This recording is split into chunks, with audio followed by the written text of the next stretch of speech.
Hello. Tonight we begin a slow walk into one of the oldest ideas ever carried by human memory. Imagine the Nile Valley just before sleep, the air cooling after the sun has gone down, the land quiet except for insects and distant water.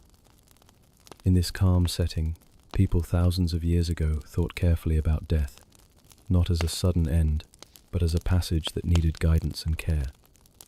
This is where Anubis enters the story, not with fear, but with watchfulness and calm presence. He is the figure who waits near the boundary, making sure nothing precious is lost along the way.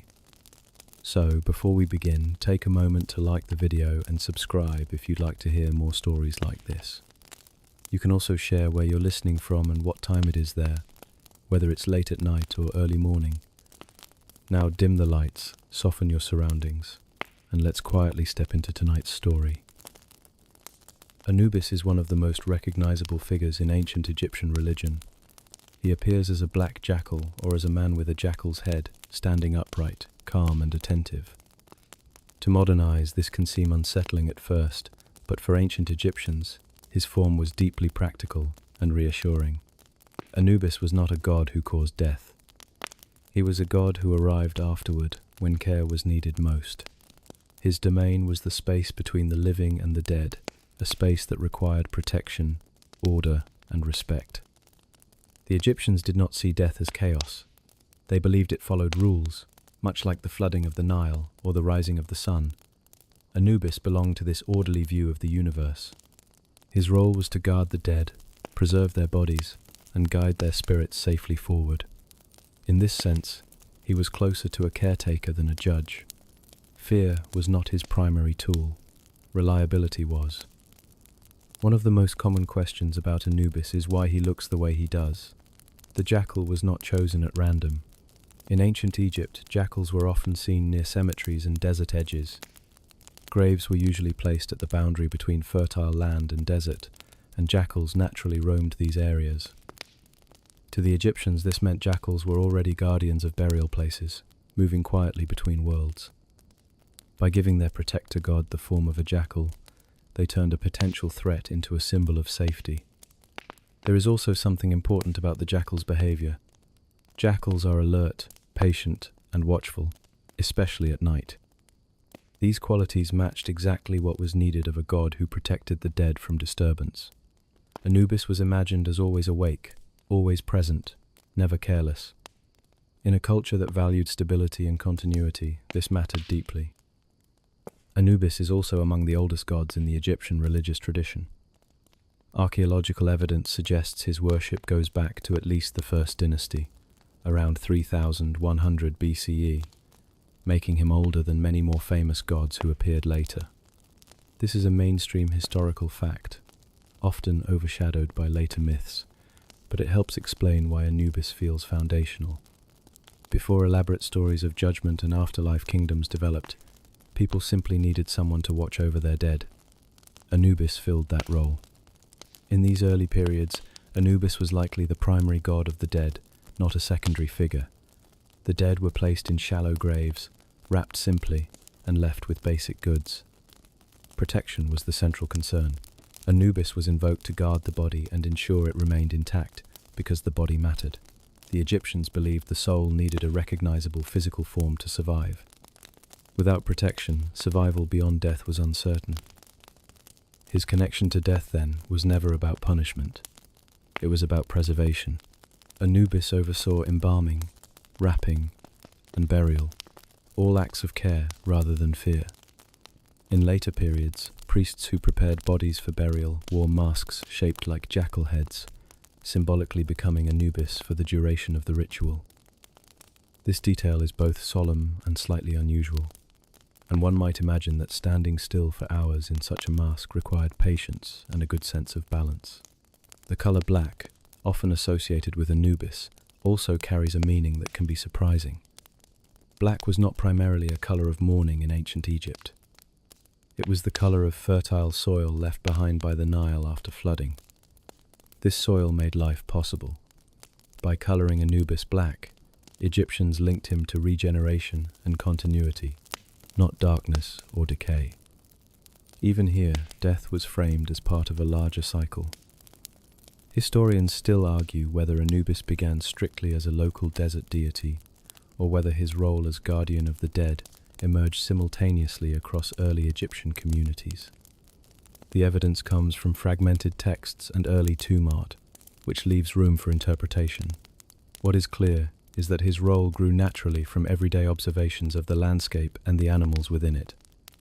There is also a quieter psychological aspect to Anubis. Death is unpredictable, but ritual is not. By assigning death-related tasks to a calm, dependable god, Egyptians made the unknown more manageable. Anubis did not rush, he did not shout, he simply did his work. In a way, he represents the human desire for reassurance at moments when control feels distant. One quirky detail often overlooked is that Anubis had many titles, including He Who Is Upon His Mountain and Lord of the Sacred Land. These titles emphasize location rather than action. He is placed, steady and fixed, like a marker you can always return to. It is a reminder that even gods, in Egyptian thought, had defined responsibilities and boundaries. Over time, Anubis's role would change. Other gods would rise, stories would shift, and the afterlife would become more elaborate. But Anubis never disappeared. He remained present at the edges of the story, doing the work he had always done. That endurance tells us something important. Cultures may change how they explain death, but they rarely stop needing comfort around it. As this story continues, Anubis will move from simple guardian to skilled embalmer, from primary lord of the dead to trusted guide and witness. For now, it is enough to know that he began as a quiet solution to a universal concern. He was there to make sure that when life ended, it did not unravel. In that sense, Anubis was never meant to be frightening. He was meant to be familiar. He stood where footsteps slowed and voices softened, ensuring that what mattered most was carried forward with care. And as the night deepens, that steady presence is where the story rests for now. As Egyptian society slowly took shape along the Nile, long before pyramids rose or royal names were carved into stone, Anubis was already present. In the pre-dynastic period, when villages were small and authority was local, the concern with death was immediate and practical. Bodies were buried close to settlements, often in shallow pits at the edge of the desert. These graves needed protection, not ceremony. Anubis emerged in this setting as a guardian whose task was simple but essential: to watch over the dead where they rested, and to keep the boundary between worlds intact. In these earlier centuries, there was no single, unified vision of the afterlife. Beliefs varied from region to region.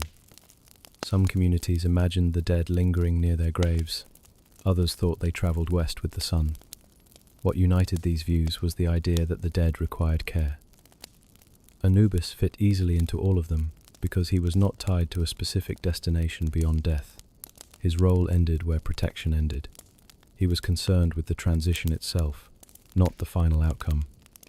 Archaeological finds from predynastic cemeteries show simple burials accompanied by tools, pottery, and personal items.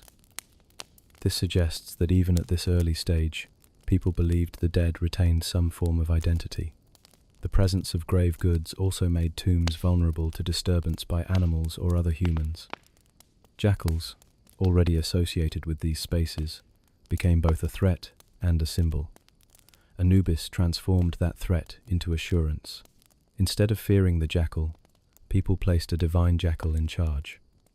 By the time Egypt entered the early dynastic period and then the Old Kingdom, around 2700 BCE, religious ideas became more centralized.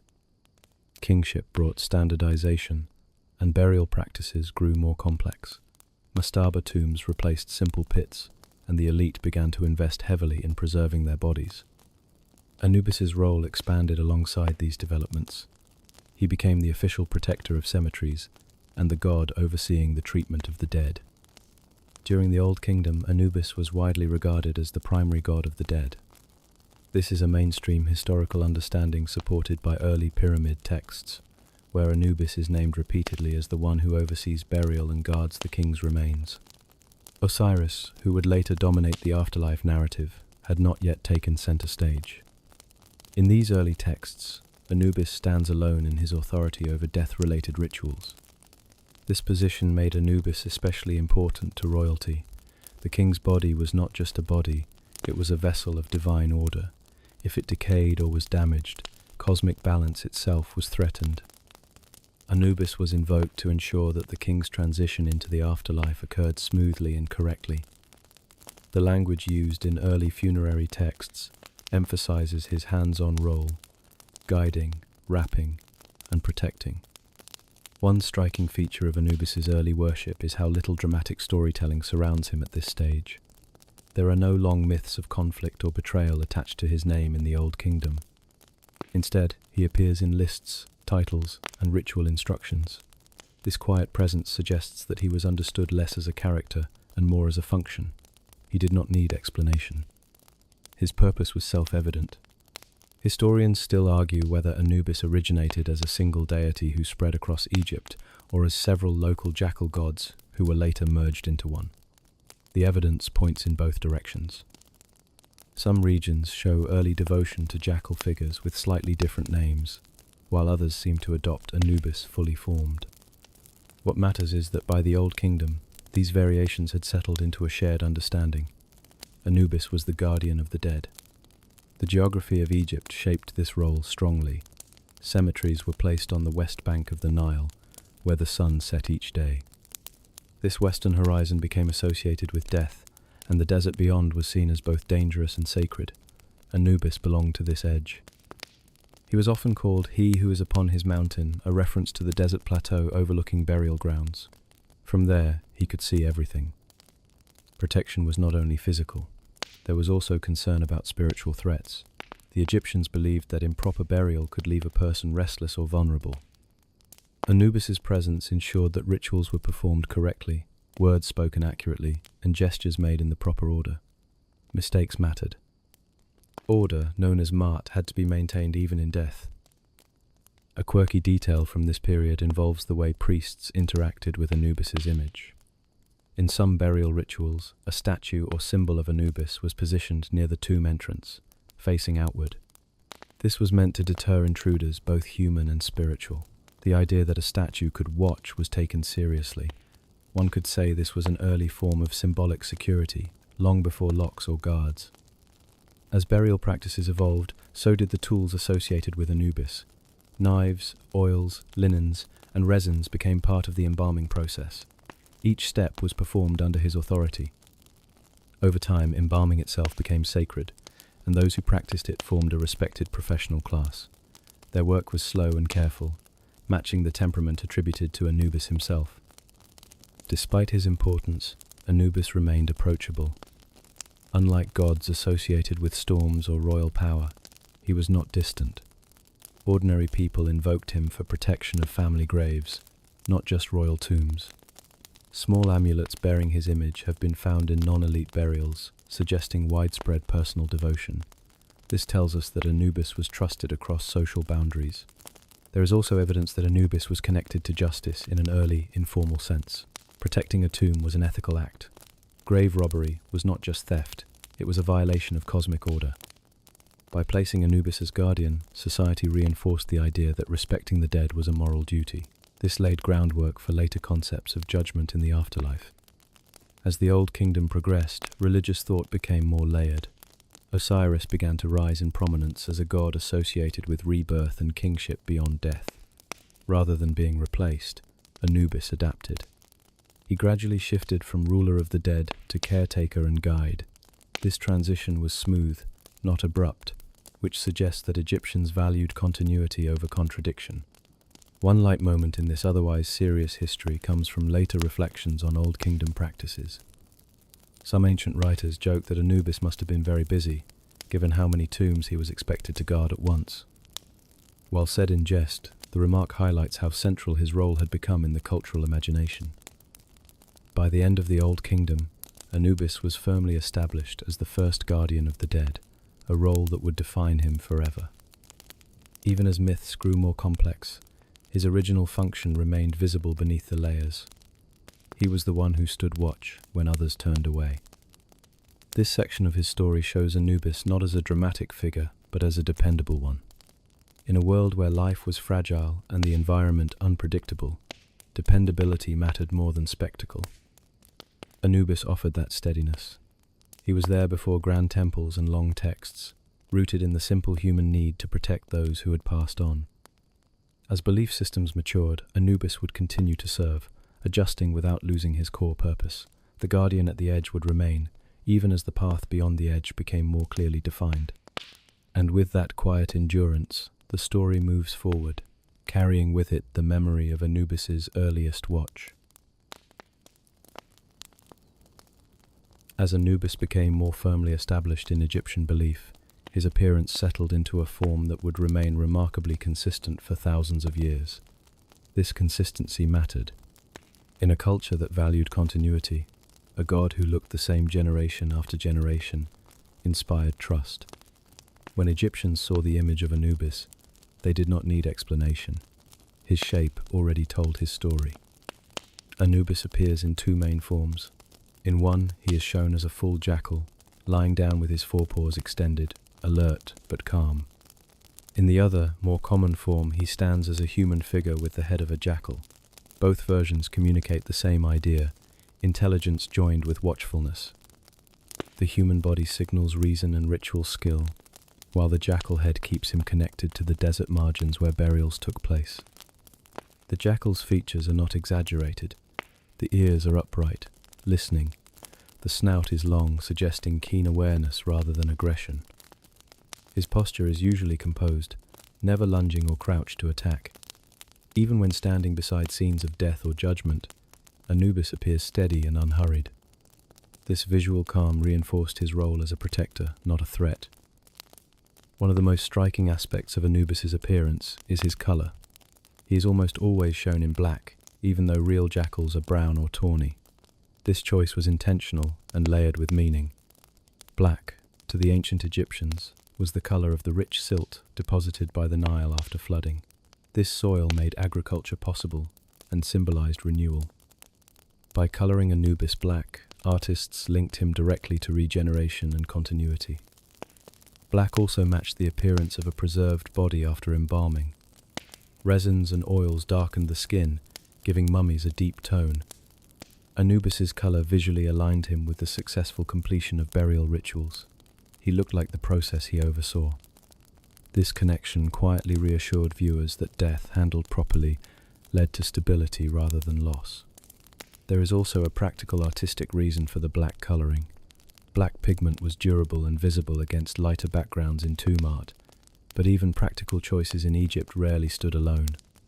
They blended usefulness with symbolism, and Anubis's black form carried both. Beyond his body and color, Anubis is often shown holding or standing near specific sacred objects. Each of these tools adds another layer to his meaning. One of the most distinctive is the immut fetish.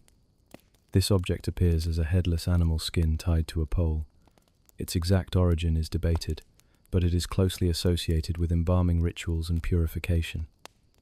The immut fetish likely represented the transformation of a body from flesh to preserved form. It may also have been used in actual rituals, not just depicted symbolically. Historians still argue whether it originally referred to a specific embalming tool or was always a symbolic object. Either way, its presence beside Anubis emphasizes his technical role. He was not only watching, he was overseeing a precise process. Anubis is also frequently shown holding an ankh, the symbol of life. This may seem surprising for a god of the dead, but it aligns perfectly with Egyptian thinking. Death was not the opposite of life. It was a continuation in another state. By carrying the ankh, Anubis demonstrates that his work supports life beyond death, not its negation. Another common item is the was scepter, a long staff symbolizing authority and control. This tool marks Anubis as a god with jurisdiction. He is not merely assisting, he is authorized to act. In scenes of judgment or burial, the was scepter quietly communicates that Anubis's actions are legitimate and recognized by the cosmic order. Clothing and adornment also play a role in his depiction. When shown in human form, Anubis often wears a simple kilt and sometimes a ribbon or band around his neck. There is little ornamentation. This simplicity reinforces his seriousness and focus. He is not a god of display. His authority comes from function, not decoration. An interesting mainstream historical fact is that Anubis's iconography remained stable even as other gods changed appearance over time. While gods like Horus and Isis gained new attributes and styles, Anubis stayed visually consistent. This stability made him instantly recognizable across centuries and regions, even to people with limited literacy. One quirky detail emerges when looking closely at tomb paintings. In some scenes, Anubis is shown adjusting bandages or leaning over a body in a very practical pose. These moments feel almost instructional, as if reminding viewers how the ritual should be done. It is one of the rare instances where a god appears engaged in careful manual labor rather than issuing commands. The balance between animal and human in Anubis's form also reflects a broader Egyptian comfort with blending worlds. Animals were not seen as lesser beings. They embodied specific qualities humans admired. The jackal's alertness, endurance, and ability to survive harsh environments made it an ideal model for a guardian deity. Historians still argue whether Anubis's jackal form was meant to represent an actual species or a more generalized desert canid. Ancient Egyptians did not categorize animals the same way modern biology does. What mattered was behavior, not taxonomy. The image conveyed meaning even if the species was flexible. Over time, artists refined Anubis's features to match changing artistic styles, but his essential elements remained. Black color, jackal head, calm posture, sacred tools. Together, these created a visual language that communicated protection and order without words. This visual language extended beyond temples and tombs. Amulets bearing Anubis's image were worn by the living. These small objects allowed people to carry his protective presence with them. The same symbols used in burial contexts were trusted in daily life, blurring the line between worlds. There is something quietly comforting about this consistency. When Egyptians prepared for death, they encountered familiar images. Anubis looked the same in art, ritual, and personal devotion. In a time when much was uncertain, that familiarity mattered. As religious thought grew more complex, Anubis's appearance anchored him to his original purpose. Even when new myths reframed his role, his form reminded people who he had always been. The guardian, the caretaker, the one who stands close without intruding. In this way, Anubis's form is not just a depiction, it is a promise. Black skin that signals renewal, a jackal's head that watches without fear, tools that speak of skill and care. Together they tell a story without sound, one that reassures rather than alarms.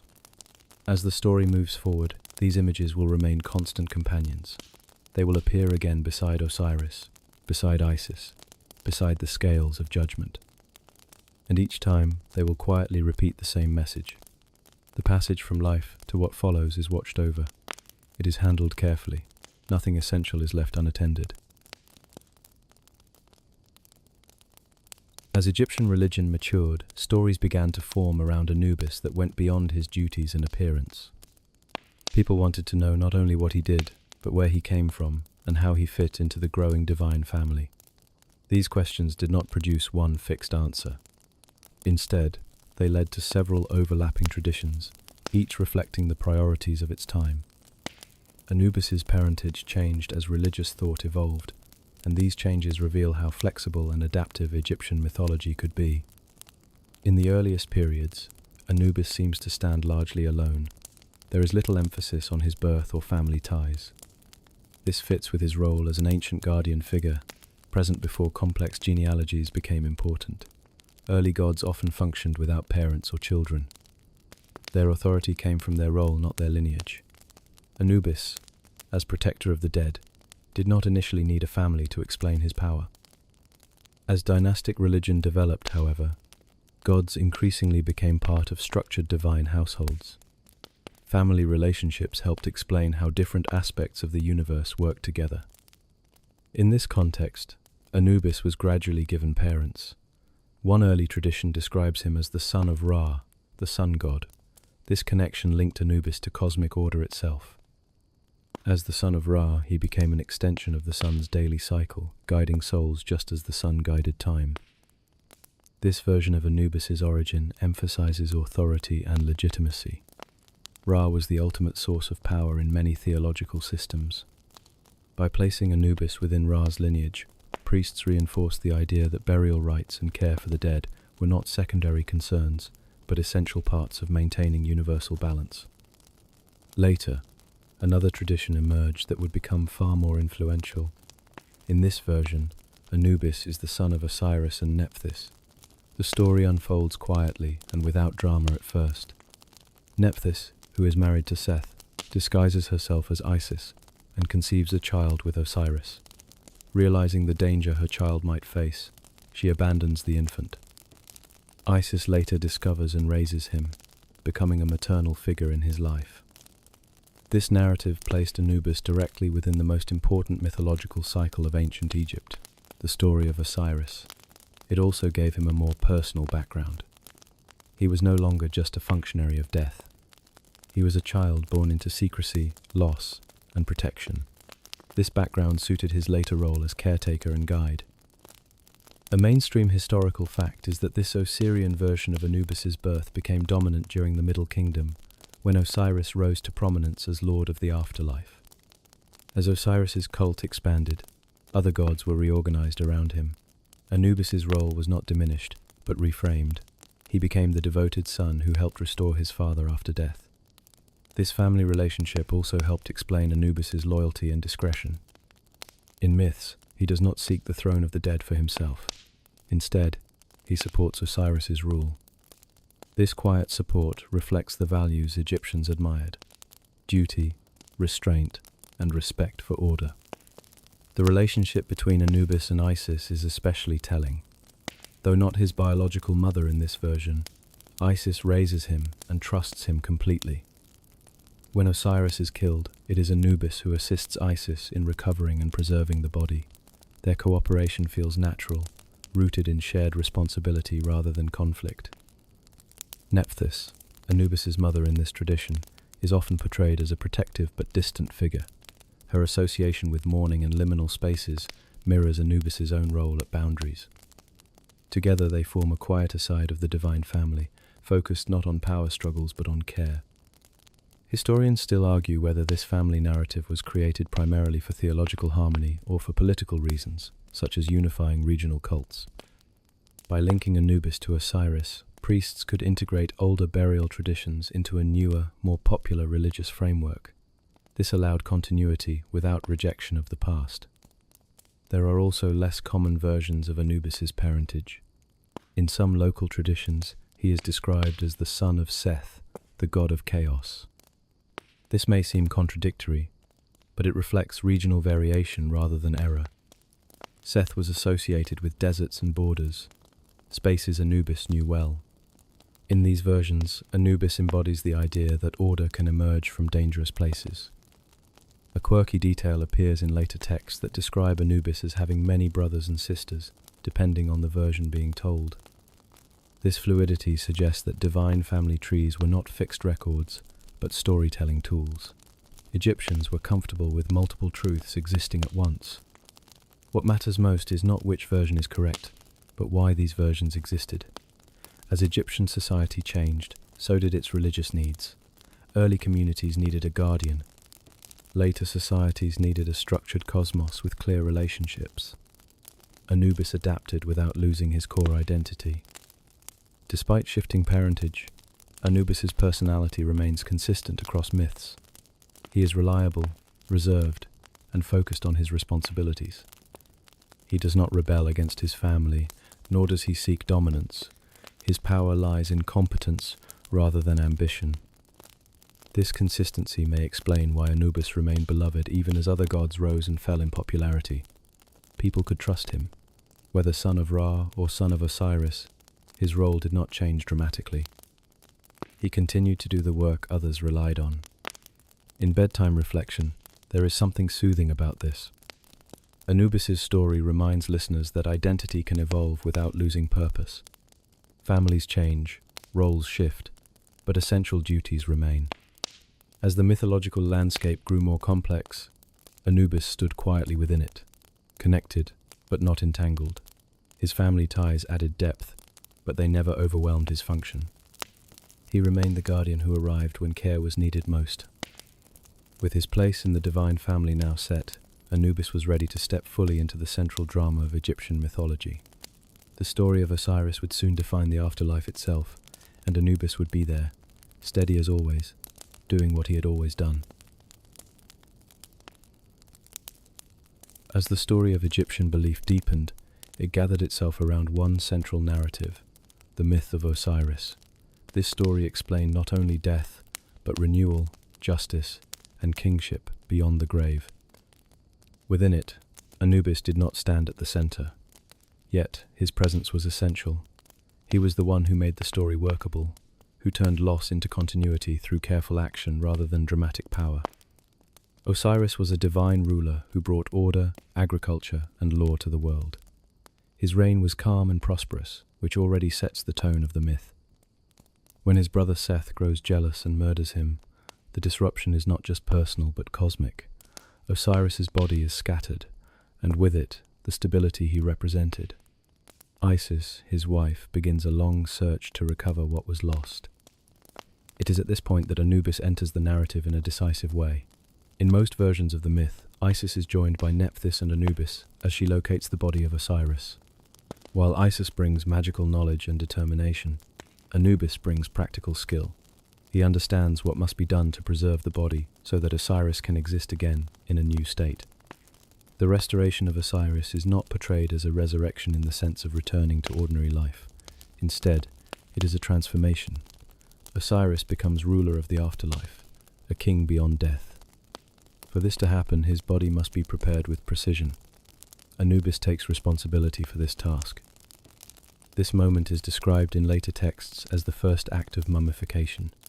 Anubis wraps Osiris's body, treats it with oils and resins, and performs the necessary rituals to protect it from decay.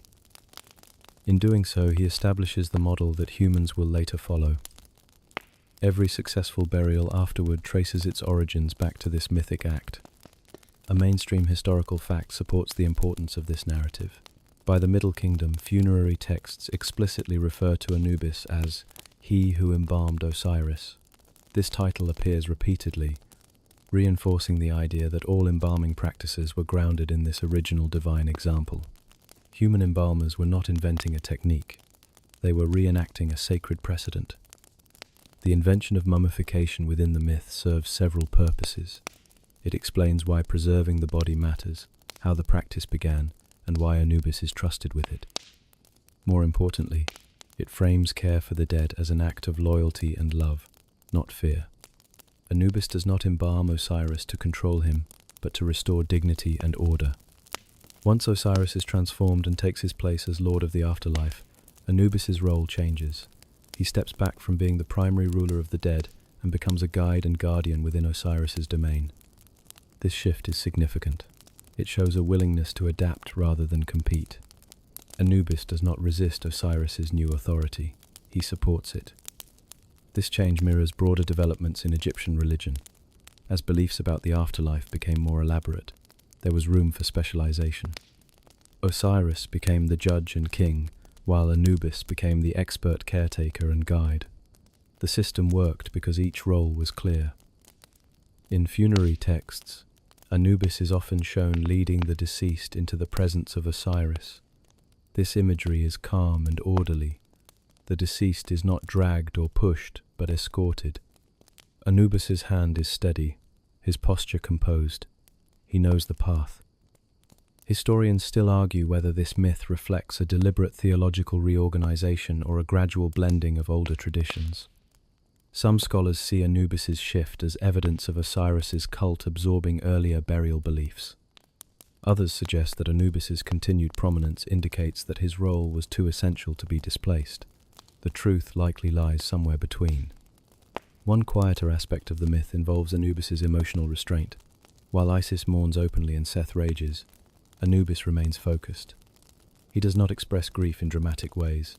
His response to loss is action.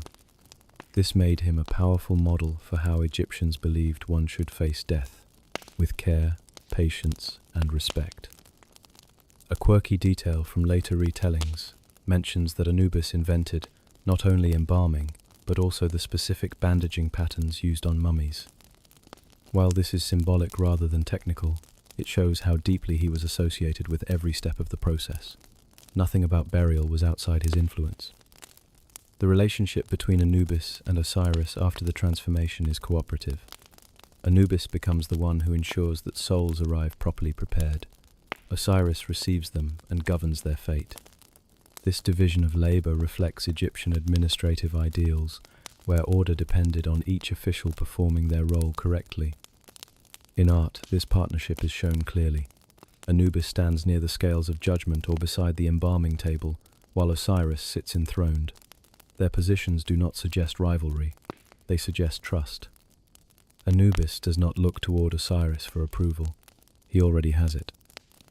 This myth also reinforced ethical behavior among the living. If Osiris judged the soul and Anubis ensured proper preparation, then both moral conduct and ritual correctness mattered. One could not replace the other. A good life required good burial practices, and good burial practices required a good life. As the myth spread, it reached all levels of society. Even those who could not afford elaborate mummification believed Anubis would still guide them.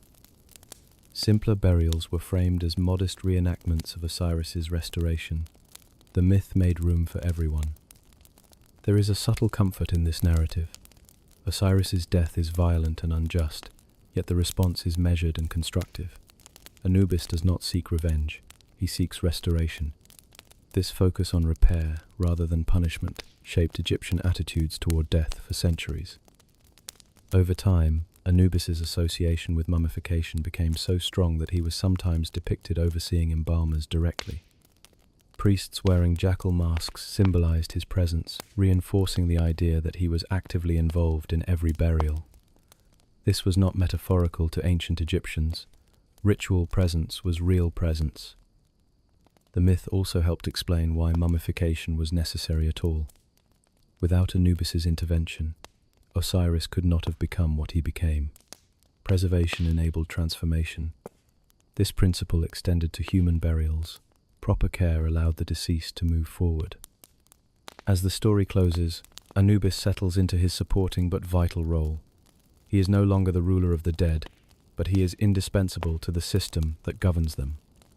His work continues quietly, reliably, just as it always has. In the larger arc of Egyptian belief, this myth represents a moment of balance. Old roles are respected, new ones established. Anubis does not fade into the background. He becomes the steady presence who makes the afterlife function smoothly. And so, with Osiris enthroned and the path beyond death clearly defined, Anubis remains at the threshold. He stands where preparation meets judgment, where care meets consequence. His task is unchanged at its core, to ensure that what must be done is done correctly. As the night deepens, this part of the story settles into place. The guardian who once ruled the dead now guides them. The caretaker who restored a god continues to restore order, one soul at a time. With Osiris established as ruler of the afterlife, Anubis settled fully into the role that would define him for the rest of Egyptian history. He became the guide beyond death, the one who knew the way and ensured that every step followed the proper order. This was not a role of judgment or command. It was a role of supervision, preparation, and steady presence, carried out with the same calm reliability that marked his earliest appearances. Anubis's first responsibility began even before death had fully taken hold. When a person died, their body entered a period of vulnerability. The Egyptians believed that the soul, made up of several parts, depended on the body remaining intact. Anubis oversaw the entire embalming process to make sure this requirement was met. He was not imagined as doing every task himself, but as directing and protecting the process. Embalming was a slow and deliberate ritual. The body was cleaned, treated with natron to dry it, anointed with oils, and carefully wrapped in linen. Each step followed established rules, many of which were believed to originate with Anubis himself. His presence guaranteed that nothing essential was missed. In this sense, he functioned as quality control for the afterlife. Priests who performed embalming rituals often wore jackal masks, symbolically becoming Anubis during the ceremony. This practice reinforced the belief that Anubis was actively present whenever a body was prepared. It also emphasized that embalming was not simply a technical skill but a sacred duty. Mistakes were not just errors, they were disruptions of cosmic order. A mainstream historical fact is that embalming techniques became increasingly sophisticated over time, especially during the New Kingdom. Despite these changes, Anubis remained the divine authority behind the process. Even as methods evolved, the ritual language stayed anchored to him. This continuity highlights how central his role remained. Once the body was prepared and buried, Anubis's work continued. He guided the soul, or more accurately the combined spiritual aspects of the person, toward the afterlife. This journey was not described as chaotic or frightening. It was structured, with checkpoints and rituals designed to maintain order. Anubis knew this path because he had always lived at the boundary. In funerary texts, Anubis is often called the opener of the ways. This title reflects his role as a psychopomp, a guide for souls. He did not force anyone forward. He led, showing the correct direction and ensuring that obstacles were navigated safely. His presence meant the journey was supervised, not improvised. The most famous moment of Anubis's guiding role occurs during the weighing of the heart. This scene appears repeatedly in the Book of the Dead and other funerary texts. It represents the moral evaluation of the deceased, but Anubis's role within it is often misunderstood. In this ceremony, the heart of the deceased is placed on a scale opposite the feather of Ma'at, the principle of truth, balance, and order. Anubis adjusts the scales and watches closely. He does not judge the outcome. He ensures the process is fair and accurate. The judgment itself belongs to Osiris and the assembled gods. This distinction is important. Anubis is not the one who condemns or rewards. He is the one who makes sure the test is conducted properly. His concern is procedure, not verdict. This reinforces his identity as a guardian of order rather than an enforcer of punishment. Nearby in the scene is Ammit, the creature who devours hearts that fail the test. Ammit is often mistaken for Anubis's counterpart, but they represent very different principles. Anubis is controlled and precise. Ammit is final and destructive. Their proximity highlights the stakes, but Anubis remains calm regardless of the outcome. Historians still argue whether the weighing of the heart ritual developed gradually or appeared fully formed during a specific period. Some scholars see it as an elaboration of earlier moral ideas, while others argue it reflects increased concern with individual ethics during the Middle Kingdom. Either way, Anubis's role within it is consistent. He is the stabilizing presence. There is a small but telling detail in many depictions of the weighing scene. Anubis often looks directly at the scale, not at the deceased. His attention is on the balance itself. This visual choice emphasizes impartiality. The process matters more than the personality being judged. After the weighing, if the heart is found to be in balance, Anubis leads the deceased onward to Osiris. This moment is quiet and orderly. There is no celebration or announcement. Passing the test is treated as a natural continuation, not a dramatic victory. This tone matches the calm worldview Anubis represents. Anubis's guidance did not end with judgment. He continued to protect the deceased in the afterlife, guarding tombs and ensuring that offerings reached their intended recipients. Tomb inscriptions often ask Anubis to protect against thieves and decay, reinforcing his role as an ongoing guardian. A quirky detail from later periods involves spells written specifically to enlist Anubis's help in keeping tomb doors sealed. Some of these spells are surprisingly direct, essentially asking him to stand watch day and night. One might imagine Anubis quietly accepting the assignment, as he always did. Anubis was also associated with healing in certain contexts. Because embalming involved treating the body with care, his skills overlapped with medical knowledge. Some medical papyri invoke Anubis alongside other healing deities, suggesting that preservation and healing were seen as related acts. Despite his constant proximity to death, Anubis was not considered gloomy. In fact, his calm demeanor may have been reassuring precisely because it lacked emotional extremes. He did not panic, rush, or display anger. In a culture that valued self-control, this made him an ideal guide. There is even a light moment preserved in later commentary, where a scribe notes that Anubis must have had excellent patience, given the length of some funerary rituals. While said humorously, it reflects genuine admiration for the qualities he embodied. As beliefs evolved, Anubis's role as guide remained steady. New spells, new interpretations, and new artistic styles appeared, but the core image stayed the same. He stood beside the dead, ensuring fairness, protection, and continuity. In this way, Anubis became the model for how Egyptians hoped the afterlife would function, not as a place of chaos or terror, but as a system governed by order and care. The guide mattered as much as the destination. As the story continues, Anubis's presence will extend into temples, daily worship, and even foreign interpretations of Egyptian belief. But here, in his role beyond death, his essence is clearest. He is the one who walks with you when you can no longer walk alone. With the scales balanced and the path opened, Anubis steps back, allowing the journey to continue. His work is done, for now. And as the quiet settles again, the guide remains at the threshold, ready for the next soul who needs him. As centuries passed and Egyptian civilization moved through periods of change, Anubis remained a familiar presence in religious life. His worship did not depend on a single temple or royal decree.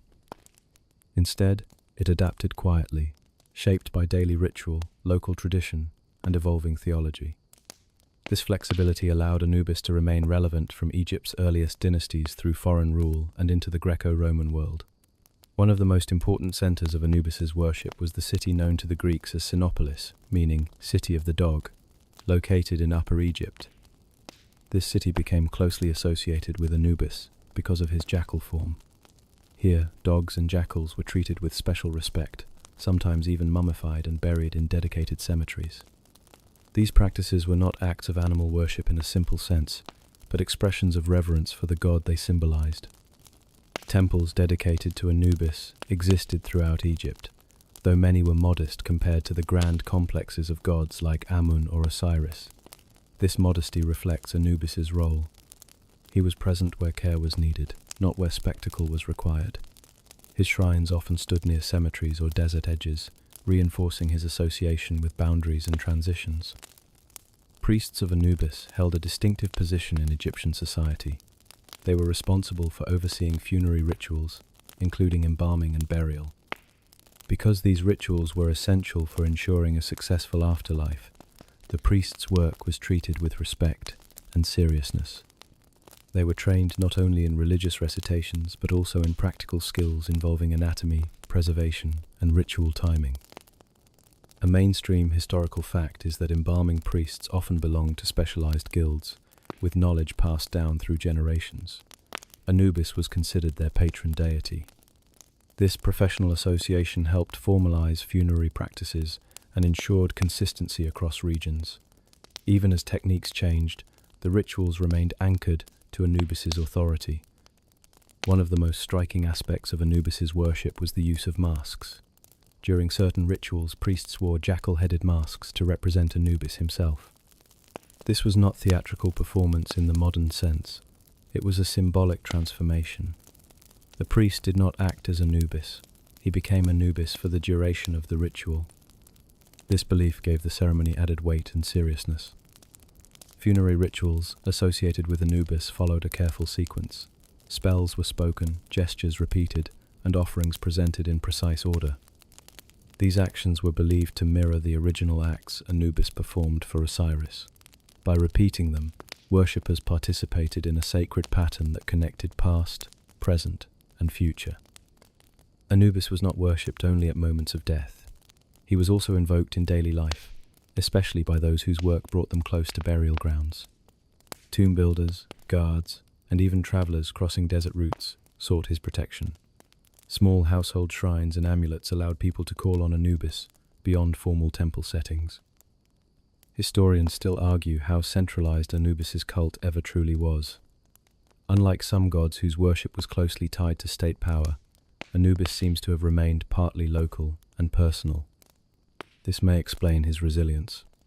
When political systems changed, his worship could continue without disruption.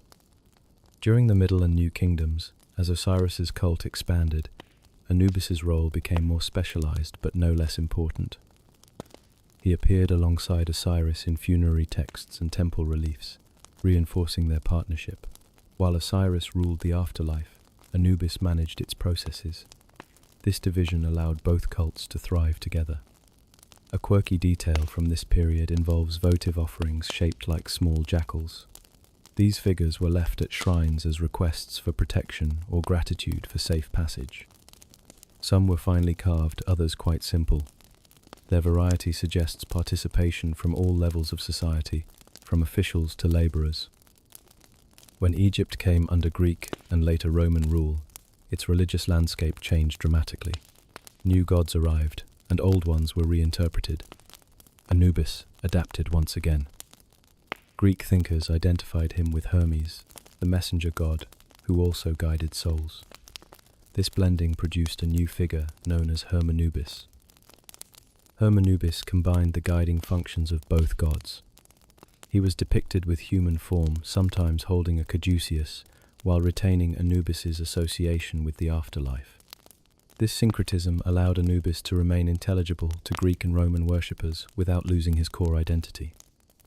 Temples in the Greco-Roman period sometimes featured inscriptions in Greek that referenced Anubis by name or in blended form. These texts show that his role as guide and protector remained recognizable even outside Egyptian cultural context. Death, after all, was a universal concern. Despite foreign influence, traditional Anubis worship did not disappear. Egyptian priests continued to perform embalming rituals according to ancient customs. Jackal imagery remained common in funerary art. This coexistence of old and new reflects the adaptability of Egyptian religion.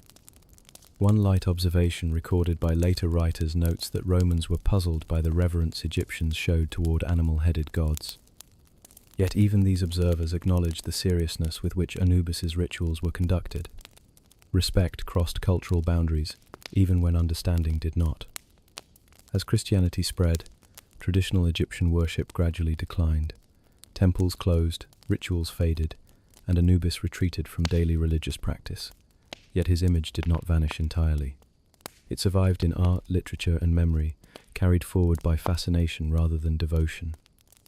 Looking back, Anubis's worship across ages reveals a pattern of quiet endurance. He did not demand dominance or resist change. He adapted, shifted, and blended when necessary. His focus remained constant: protection, guidance, and care at life's most fragile moments. This adaptability ensured that Anubis was never confined to a single era. From pre-dynastic cemeteries to Roman temples, he remained present where people sought reassurance about death. His worship may have changed form, but its purpose remained the same. As the story nears its end, Anubis stands as a reminder that some roles transcend time. The need for guidance at the edge of life did not belong to one culture alone. It followed humanity wherever questions about death arose. And so, as belief systems transformed and temples fell silent, the memory of Anubis continued quietly, waiting to be remembered again when people looked back and found comfort in his steady watch. As the long arc of Egyptian civilization fades into history, Anubis does not vanish with it. His temples may have fallen silent, and his priests may have laid aside their masks, but the idea he represented continued to travel forward. Anubis endured because he answered a question that never went away. What happens at the moment when life ends, and who stands there with us? In ancient Egypt, Anubis was not remembered as a god of terror. He was remembered as the one who made the unknown manageable. His legacy rests not in dramatic myths or acts of conquest, but in reassurance. He was the figure people trusted to be present when certainty was gone. That trust proved durable, surviving political collapse, religious change, and cultural exchange. One reason Anubis's image remains powerful is its clarity. A jackal-headed guardian, calm and attentive, standing at the threshold. Even without detailed knowledge of Egyptian religion, the message is understandable. This figure watches over transitions. He protects what is vulnerable. He does not hurry or threaten. In a world that often feels unstable, this image still resonates. During the centuries after traditional Egyptian worship declined, Anubis continued to appear in art, literature, and later interpretations of the ancient world. Greek and Roman writers recorded him with curiosity. Medieval scholars encountered him through fragmented texts. Modern audiences rediscovered him through archaeology and museum collections. Each time, his role was recognized, even if the surrounding beliefs were unfamiliar. A mainstream historical fact is that Anubis became one of the most widely recognized Egyptian gods in modern popular culture. Alongside figures like Ra and Osiris, his image appears in books, films, and art. This recognition is not accidental. His symbolism is direct and human. He represents care at the edge of existence, a concept that crosses cultural boundaries. There is also something quietly modern about Anubis's role. He does not promise escape from death. He promises guidance through it. This distinction matters. Many belief systems focus on conquering death or denying it. Anubis accepts it as part of life's structure and focuses on how it is handled. That approach feels grounded rather than abstract. Historians still argue whether Anubis's enduring popularity comes more from his ancient function or from later reinterpretations. Some suggest modern audiences project contemporary values onto him, seeing comfort where ancient people saw order. Others argue that comfort was always part of his role, even if expressed through ritual rather than emotion. Both views likely hold some truth. Anubis also stands out because he never sought attention within the myths themselves. He rarely speaks. He does not demand worship through fear or reward. He works quietly. In a sense, his legacy is built on restraint. He is remembered because he did his job well, not because he dominated the story. This quality makes Anubis especially suited to bedtime reflection. His presence does not excite or alarm, it steadies. When ancient Egyptians imagined him, they did not imagine chaos. They imagined order continuing, even when life changed form. That idea still offers comfort today. A quirky observation sometimes noted by modern commentators is that Anubis may be one of the few ancient gods whose responsibilities would still be understood if he appeared today. A guardian of transitions, a guide through uncertainty, a protector of dignity. These are roles that remain meaningful, even outside religious frameworks. Anubis's legacy also invites a different way of thinking about death. Rather than focusing on endings, he emphasizes process, preparation, guidance, balance. These ideas suggest that how something ends matters as much as what comes after.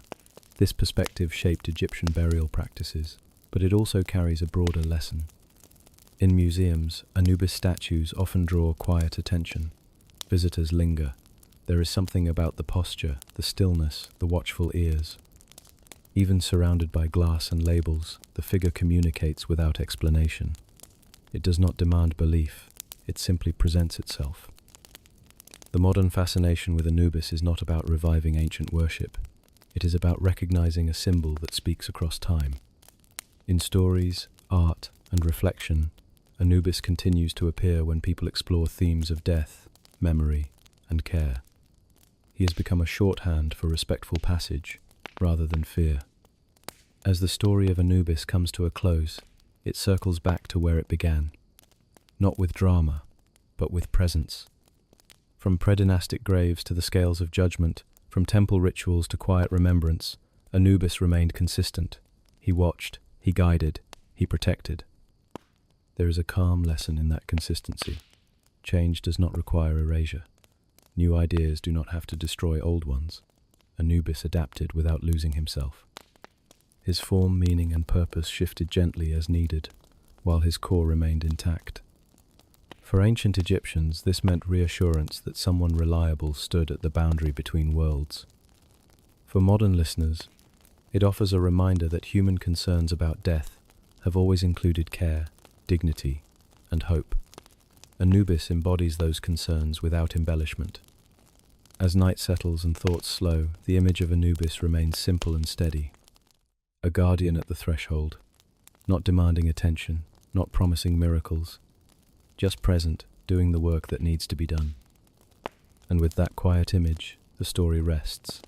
The long journey through myth and history reaches its end, not with finality, but with continuity. Anubis stands where he has always stood, at the edge, watching patiently,